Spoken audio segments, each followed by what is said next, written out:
সাম্প্রদায়িকতার কশাঘাতে পিষ্ট হচ্ছে ভারত। দেশটির সব অঙ্গনেই কোণঠাসা মুসলিম সহ অন্যান্য সংখ্যালঘুরা, এমনকি বলিউডও এর বাইরে না। কাজ কমেছে অস্কারজয়ী সঙ্গীতশিল্পী এ.আর রহমানেরও। বিষয়টি নিয়ে দেশটির সাংস্কৃতিক অঙ্গনে বইছে চাপা উত্তেজনা।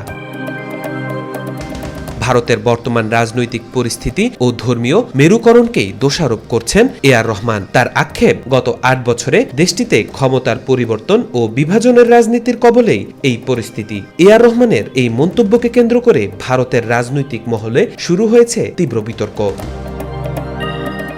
৩.৫ দশকের দীর্ঘ ক্যারিয়ারে ভারতের মিউজিক ইন্ডাস্ট্রিতে নিজেকে শীর্ষে নিয়ে গেছেন এ.আর রহমান। বলিউড, দক্ষিণী সিনেমার গণ্ডি পেরিয়ে বিশ্বজুড়েও সমাদৃত এই শিল্পী। তবে সম্প্রতি এক সাক্ষাৎকারে বলিউডে কাজের বৈষম্য নিয়ে প্রশ্নের মুখে পড়েন এ.আর রহমান, আর সঙ্গে সঙ্গেই উঠে এলো আক্ষেপের কথা। এ.আর রহমান বলেন, ক্ষমতার বদল হওয়ার পর থেকেই গত ৮ বছরে বলিউডে কাজের সুযোগ কমেছে। কারণ ক্ষমতা এখন এমন মানুষের হাতে যারা সৃজনশীল নয়। আবার ধর্মীয় বিভাজনের কারণও হতে পারে। যদিও কেউ সরাসরি আমাকে এসব বলেনি, তবে কানে এমন কথা এসেছে।